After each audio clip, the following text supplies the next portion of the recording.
Hi hello ಎಲ್ಲರಿಗೂ ನಮಸ್ಕಾರ. ನಾನು ನಿಮ್ಮ ಲಕ್ಷ್ಮೀಗೌಡ ಮಾತನಾಡುತ್ತಿರುವುದು. ಯಾರೆಲ್ಲ ಇನ್ನು ನನ್ನ ಕಾಮನಬಿಲ್ಲು ಕಥಾಗುಚ್ಛ ಯೂಟ್ಯೂಬ್ ಚಾನಲ್ ಸಬ್ಸ್ಕ್ರೈಬ್ ಮಾಡದೆ ಕತೆ ಕೇಳ್ತಿದ್ದೀರಾ, ಪ್ಲೀಸ್ ಸಬ್ಸ್ಕ್ರೈಬ್ ಮಾಡಿ ಕತೆ ಕೇಳಿ. ಹಾಗೆ ನನ್ನ ಕತೆ ನಿಮ್ಮೆಲ್ಲರಿಗೂ ಇಷ್ಟ ಆದ್ರೆ ಕಮೆಂಟ್ ಮಾಡಿ, ಶೇರ್ ಮಾಡಿ. ಜಾನಕಿ ರಾಮ ಕಥೆಯ ಮುಂದುವರೆದ ಸಂಚಿಕೆ. ನಿನ್ನನ್ನು ನೀನು ಸೂಪರ್ ಹೀರೋ ಎಂದು ತಿಳಿದಿದ್ದೀಯಾ? ಅವರ ಅಪ್ಪ ವಯಸ್ಸಾಗಿರುವವನಿಗೆ ಕೊಟ್ಟು ಮದುವೆ ಮಾಡ್ತಿದ್ದಂತೆ. ಅದಕ್ಕೆ ಅವಳ ಜೀವನ ಕಾಪಾಡಲು ಹೋಗಿ ಅವಳಿಗೆ ತಾಳಿ ಕಟ್ಟಿದನಂತೆ. ಈ ಮಾತು ಯಾರಾದ್ರೂ ಕೇಳಿದ್ರೆ ಇವನೊಬ್ಬ ಹುಚ್ಚ ಎಂದುಕೊಳ್ಳುತ್ತಾರೆ ಎಂದು ಜಗನ್ ಒಂದೇ ಸಮ ಬೈಯುತ್ತಿದ್ದರೆ, ರೆಹಮಾನ್, ನಮ್ಮೆಲ್ಲರಿಗಿಂತ ಬುದ್ಧಿವಂತ ನೀನು. ಹಾಗಿದ್ದಾಗ ನೀನೇ ಈ ರೀತಿ ಮಾಡಿದ್ದು ನಿನ್ನ ಮನೆಯವರ ನೆನಪು ಬರಲಿಲ್ವಾ ಎಂದು ಯಾದವ್ ಹೇಳಿದನು. ನಿಲ್ಲಿಸ್ರೋ, ನಾನು ಹೇಳಿದ್ದು ಕೇಳಿದ ಮೇಲೂ ಈ ರೀತಿ ಬೈದರೆ ನಾನೇನು ಮಾಡೋದು? ಈಗ ಆಗಿರುವ ಘಟನೆಗೆ ಪರಿಹಾರ ಸೂಚಿಸಿ ಎಂದನು. ಸಣ್ಣ ತಪ್ಪು ಮಾಡಿ ಅದಕ್ಕೆ ಪರಿಹಾರ ಕೊಡಿ ಅಂದ್ರೆ ಹೇಳಬಹುದು. ಆದ್ರೆ ನಿನ್ನಿಂದ ಒಂದು ಹುಡುಗಿಗೆ ಅನ್ಯಾಯ ಆಗಿದೆ, ಅವರ ಮನಸ್ಸಿಗೆ ನೋವಾಗಿದೆ. ಇದಕ್ಕೆ ಎಂತ ಪರಿಹಾರ ಹೇಳುವುದು ಎಂದು ಗದರಿದನು ರಶೀದ್. ತನ್ನ ಸ್ನೇಹಿತರನ್ನು ಕೆಲವು ದಿನದಿಂದ ಭೇಟಿಯಾಗದೆ ಇದ್ದಿದ್ದರಿಂದ ಇಂದು ಅವರನ್ನು ಭೇಟಿಯಾಗಿದ್ದನು. ಆದರೆ ಅವರೆಲ್ಲರಿಗೂ ಹೇಳದೆ ಮದುವೆಯಾಗಿದ್ದಾನೆ ಎಂದು ನಯನಾಳ ರೀತಿಯಲ್ಲಿ ಅವನ ಮೇಲೆ ಕೋಪಗೊಂಡು ಬೈಯುತ್ತಿದ್ದರು. ರೆಹಮಾನ್ ಸತ್ಯ ಹೇಳಿದ ನಂತರ ನಿನಗ್ಯಾಕೆ ಬೇಕಿತ್ತು ಈ ಉಸಾಬರಿ ಎಂದು ಬೈಯುತ್ತಿದ್ದರು. ಆಗಿದ್ದು ಆಗಿದೆ, ಈಗ ಮುಂದೆ ಏನ್ ಮಾಡುವುದು ಎಂದು ತಿಳಿಯುತ್ತಿಲ್ಲ ಎಂದು ಮುಖ ಇಳಿಬಿಟ್ಟು ಹೇಳಿದನು ರೆಹಮಾನ್. ಹೀಗೆ ಬೇಜಾರಾದ್ರೆ ಹೇಗೆ? ನೀನು ಜಾನಕಿ ಅವರ ಬಳಿ ಒಮ್ಮೆ ಮಾತನಾಡಿ ಇಬ್ಬರು ಒಂದು ನಿರ್ಧಾರ ಮಾಡಿ ಎಂದನು ಜಗನ್. ಜಾನಕಿಯ ಬಳಿ ಮಾತನಾಡುವುದ? ಅವಳಿಗೆ ಮುಖಕ್ಕೆ ಮುಖ ಕೊಟ್ಟು ನನ್ನಿಂದ ಮಾತನಾಡಲು ಸಾಧ್ಯವಾಗುತ್ತಿಲ್ಲ. ಅವಳ ಕಣ್ಣು ನೋಡಿದ್ರೆ ಭಯ ಆಗುತ್ತದೆ ಎಂದವನ ಮಾತಿಗೆ ಮೂವರು ಹೊಟ್ಟೆ ಹಿಡಿದು ನಗಲು ಶುರು ಮಾಡಿದರು. ನಾನು ಸೀರಿಯಸ್ ಆಗಿ ಮಾತಾಡ್ತಿದ್ರೆ ನಿಮಗೆಲ್ಲ ತಮಾಷೆ ಎನಿಸುತ್ತಿದೆಯಾ ಎಂದು ಮೂವರ ಮೇಲೆ ಕೋಪ ಮಾಡಿಕೊಂಡಿದ್ದನು. ನಗದೆ ಇನ್ನೇನು ಮಾಡೋಣ? ಅವರನ್ನು ನೋಡಿದ್ರೆ ಅಷ್ಟೊಂದು ಭಯ ಇರುವವನು ತಾಳಿ ಹೇಗೆ ಕಟ್ಟಿದೆ ಎಂದ. ಯಾದವ್ ಪುನಃ ನಗಲು ಶುರು ಮಾಡಿದನು. ಸತ್ಯ ತಿಳಿಯದೆ ನನ್ನ ಮೇಲೆ ಮುನಿಸಿಕೊಂಡು ಅವಳು ಕುಳಿತಿದ್ದಾಳೆ. ಸತ್ಯ ತಿಳಿದರೂ ನೀವು ಈ ರೀತಿ ಮಾತನಾಡುತ್ತಿದ್ದೀರಿ. ಇದಕ್ಕೆ ನಾನೇ ಏನಾದ್ರೂ ಪರಿಹಾರ ಹುಡುಕುತ್ತೇನೆ ಎಂದವನು ಅಲ್ಲಿಂದ ಹೊರಟನು. ಅರ್ಜುನ್ ತನ್ನ ಕೆಲಸ ಮುಗಿಸಿ ಕಚೇರಿಯಿಂದ ಮನೆಯೆಡೆಗೆ ಹೋಗುತ್ತಿರುವಾಗ ನಯನ ರಸ್ತೆ ಬದಿಯಲ್ಲಿ ಬೈಕ್ ನಿಲ್ಲಿಸಿ ಓಡುವ ನಡಿಗೆಯಲ್ಲಿಯೇ ಹೋಗುತ್ತಿರುವುದನ್ನು ನೋಡಿದವನು, ಈ ಗಯ್ಯಾಳಿ ಯಾಕೆ ಹೀಗೆ ಹೋಗುತ್ತಿದ್ದಾಳೆ ಎಂದು ಅವನು ಕೂಡ ಬೈಕ್ ನಿಲ್ಲಿಸಿದನು. ಆದ್ರೆ ನಯನ ಆಗ ತಾನೇ ಪ್ರಜ್ಞೆ ತಪ್ಪಿ ಬಿದ್ದಿದ್ದ ವಯಸ್ಸಾದ ವ್ಯಕ್ತಿಯೊಬ್ಬರ ಬಳಿ ಹೋಗಿದ್ದನ್ನು ನೋಡಿದವನು ತಾನೂ ಕೂಡ ಬೈಕಿನಿಂದ ಇಳಿದಿದ್ದನು. ನಯನ ಕೂಡ ಕಚೇರಿಯಿಂದ ಮನೆಗೆ ಹೋಗುವ ರಸ್ತೆ ಬದಿಯಲ್ಲಿ ನಡೆದು ಹೋಗುತ್ತಿರುವ ದಾರಿ ಹೋಕರು ಒಬ್ಬರು ಪ್ರಜ್ಞೆ ತಪ್ಪಿ ಬೀಳುವುದನ್ನು ನೋಡಿದವಳು ಒಡನೆಯೇ ಬೈಕ್ ಅಲ್ಲಿಯೇ ನಿಲ್ಲಿಸಿ ಅವರ ಬಳಿಗೆ ಧಾವಿಸಿದ್ದಳು. ಅವರ ಕೆನ್ನೆಯನ್ನು ತಟ್ಟಿ ಎಚ್ಚರ ಮಾಡಿ ಅವರು ಅರೆಬರೆ ಕಣ್ಣು ತೆರೆಯುತ್ತಿದ್ದ ಹಾಗೆ ತನ್ನ ಬೆನ್ನಿಗೆ ತೂಗು ಹಾಕಿದ್ದ ಬ್ಯಾಗಿನಲ್ಲಿ ನೀರಿನ ಬಾಟಲ್ ತೆಗೆದರೆ ಅದರಲ್ಲಿ ನೀರು ಖಾಲಿಯಾಗಿತ್ತು. ಯಾರಾದ್ರೂ ನೀರು ಕೊಡಿ ಎಂದು ಅಲ್ಲಿ ಹೋಗುತ್ತಿರುವವರ ದಾರಿ ಹೋಕರನ್ನು ಕೇಳಿದರೆ ಯಾರೂ ನೀರು ಕೊಡದೆ ತಮ್ಮ ಪಾಡಿಗೆ ತಾವು ಹೋಗುತ್ತಿದ್ದರು. ಅವಳು ನೀರಿನ ಬಾಟಲ್ ಹಿಡಿದು ನಿಂತಿರುವುದನ್ನು ನೋಡಿ ನೀರಿಗಾಗಿ ಹುಡುಕುತ್ತಿದ್ದಾಳೆ ಎಂದು ಅರಿತವನು ತನ್ನ ಬೆನ್ನಿಗೆ ತೂಗು ಹಾಕಿದ್ದ ಬ್ಯಾಗಿನಲ್ಲಿದ್ದ ಬಾಟಲಿಯನ್ನು ಹಿಡಿದು ಅವಳತ್ತ ಧಾವಿಸಿದನು. ಅವಳ ಮುಂದೆ ನೀರಿನ ಬಾಟಲ್ ಚಾಚಿದನು. ಅವಳು ಯಾರು ಎಂದು ಮುಖ ಕೂಡ ನೋಡದೆ ಅವನಿಂದ ನೀರು ಪಡೆದವಳು ಆ ದಾರಿ ಹೋಕರಿಗೆ ಕುಡಿಸಿದಳು.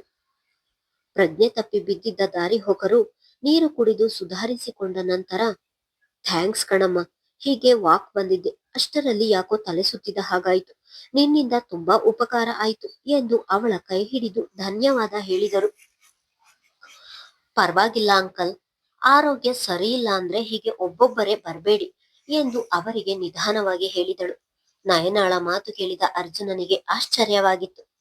ತನ್ನ ಜೊತೆಯಲ್ಲಿ ಏರು ಧ್ವನಿಯಲ್ಲಿ ಮಾತನಾಡುವವಳು ಇಂದು ಜೇನು ಸುರಿದ ಧ್ವನಿಯಲ್ಲಿ ಮಾತನಾಡುತ್ತಿರುವುದನ್ನು ನೋಡಿ ಹಾಗೆ ಅವಳನ್ನು ನೋಡುತ್ತಾ ನಿಂತನು.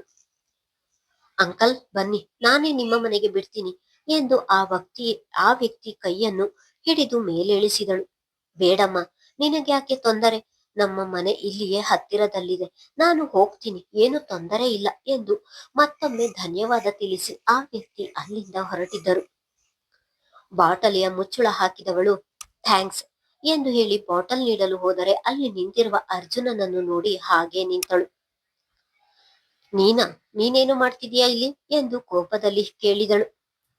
ನನಗೆ ಬೇರೆ ಕೆಲಸ ಇಲ್ಲ ನೋಡು, ಈ ತ್ರಿಪುರ ಸುಂದರಿ ನೋಡಲು ಬಂದೆ ಎಂದು ಅವನು ಕೂಡ ಕೊಂಕಾಡಿದನು. ನೋಡು ಅರ್ಜುನ್, ಬೆಳಿಗ್ಗೆಯಿಂದ ಆ ಕಂಪ್ಯೂಟರ್ ಮುಂದೆ ಕುಳಿತು ತಲೆ ಸಿಡಿಯುತ್ತಿದೆ. ಈಗ ನಿನ್ನ ಜೊತೆ ಜಗಳ ಆಡಲು ನನಗೆ ಆಗುವುದಿಲ್ಲ. ನೀರು ಕೊಟ್ಟಿದ್ದಕ್ಕೆ ಥ್ಯಾಂಕ್ಸ್ ಎಂದು ಹೇಳುತ್ತಾ ಬಾಟಲ್ ಅವನ ಕೈಯಲ್ಲಿ ಇಟ್ಟವಳು ಮುಂದೆ ಹೊರಟಿದ್ದಳು.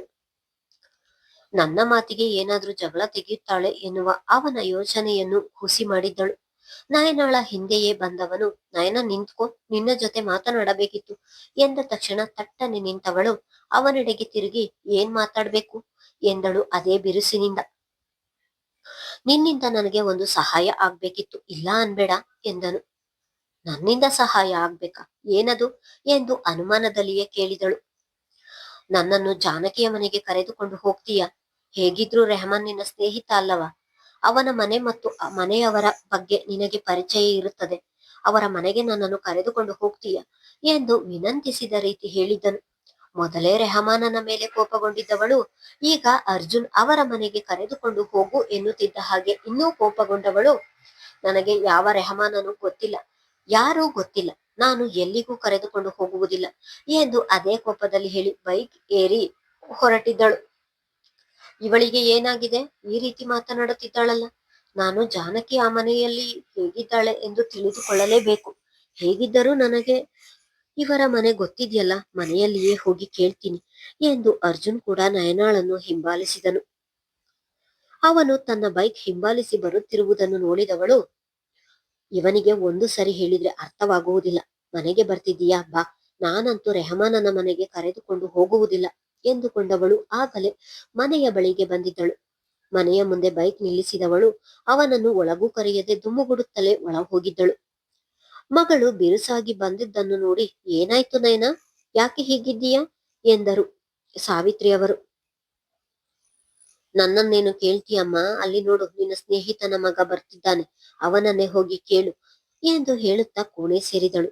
ಅಲ್ಲಿ ಅರ್ಜುನನನ್ನು ನೋಡಿ ಖುಷಿಯಾದ ಸಾವಿತ್ರಿಯವರು, ಅರ್ಜುನ್, ನೀನೇನು ಇಲ್ಲಿ, ಬಾ ಒಳಗೆ ಎಂದು ಆತ್ಮೀಯವಾಗಿ ನಗುತ್ತಲೇ ಒಳ ಕರೆದಿದ್ದರು. ಆಂಟಿ, ಅದು ಎಂದು ವಿಷಯ ಹೇಳಲು ತಡವರಿಸಿದ ಅರ್ಜುನನನ್ನು ನೋಡಿದವರು, ಒಳಗೆ ಕುಳಿತು ಮಾತನಾಡೋಣ, ಮೊದಲು ಒಳಗೆ ಬಾ ಎಂದು ಅವನನ್ನು ಒಳಗಡೆ ಕರೆದುಕೊಂಡು ಹೋಗಿದ್ದರು. ಆಂಟಿ, ಜಾನಕಿಯ ಮನೆಗೆ ನನ್ನನ್ನು ಕರೆದುಕೊಂಡು ಹೋಗು ಎಂದು ನಯನಾಳಿಗೆ ಹೇಳಿದರೆ ಅವಳು ನಾನು ಕರೆದುಕೊಂಡು ಹೋಗಲ್ಲ ಎಂದು ಹೇಳಿ ಬಂದಳು. ಅದಕ್ಕೆ ಅವಳ ಜೊತೆ ಮಾತನಾಡಬೇಕು ಎಂದು ನಿಮ್ಮ ಮನೆಗೆ ಬಂದೆ, ತಪ್ಪು ತಿಳಿಯಬೇಡಿ. ಮಗಳ ಹಿಂದೆ ಬಂದವನನ್ನು ಎಲ್ಲಿ ಸಾವಿತ್ರಿಯವರು ತಪ್ಪು ತಿಳಿಯುತ್ತಾರೋ ಎನ್ನುವ ಅಂಜಿಕೆಯಲ್ಲಿ ಹೇಳಿದನು. ನೋಡು, ನಮ್ಮಮ್ಮ ಏನು ಆ ಜಾನಕಿ ಅಪ್ಪನ ತರ ತಪ್ಪು ತಿಳಿದು ಕೂಗಾಡುವುದಿಲ್ಲ. ಆದ್ರೆ ನಾನು ಅವರ ಮನೆಗೆ ಬರುವುದಿಲ್ಲ, ಸುಮ್ಮನೆ ಇಲ್ಲಿಂದ ಹೊರಟು ಹೋಗು ಎಂದಳು. ಅವಳ ಈ ಕಟುನುಡಿಗೆ ನಿಜವಾಗಿಯೂ ಅರ್ಜುನನಿಗೆ ಬೇಸರವಾಗಿತ್ತು. ನಯನ, ಮನೆಗೆ ಬಂದವರ ಬಳಿ, ಅದರಲ್ಲೂ ನಿನಗಿಂತ ದೊಡ್ಡವರ ಬಳಿ ಹೀಗ ಮಾತನಾಡುವುದು? ನಿನಗೆ ಅವನನ್ನು ರೆಹಮಾನನ ಮನೆಗೆ ಕರೆದುಕೊಂಡು ಹೋಗುವುದು ಇಷ್ಟ ಇಲ್ಲ ಎಂದರೆ ಆಗುವುದಿಲ್ಲ ಎಂದು ಹೇಳು, ಅದು ಬಿಟ್ಟು ಇಲ್ಲಿಂದ ಹೋಗು ಎಂದು ಹೇಳ್ಬೇಡ ಎಂದು ಮಗಳಿಗೆ ಬೈದವರು ಅರ್ಜುನನೆಡೆಗೆ ತಿರುಗಿ, ಅರ್ಜುನ್, ಅಲ್ಲಿ ಜಾನಕಿ ಹೇಗೆ ಇದ್ದಾಳೋ ಎನ್ನುವ ನಿನ್ನ ಮನಸ್ಸಿನ ತಳಮಳ ನನಗೆ ತಿಳಿಯುತ್ತದೆ. ಆದರೆ ನಾನು ರೆಹಮಾನನನ್ನು ತುಂಬಾ ವರ್ಷಗಳಿಂದ ನೋಡುತ್ತಿದ್ದೇನೆ. ತುಂಬಾ ಒಳ್ಳೆಯ ಹುಡುಗ.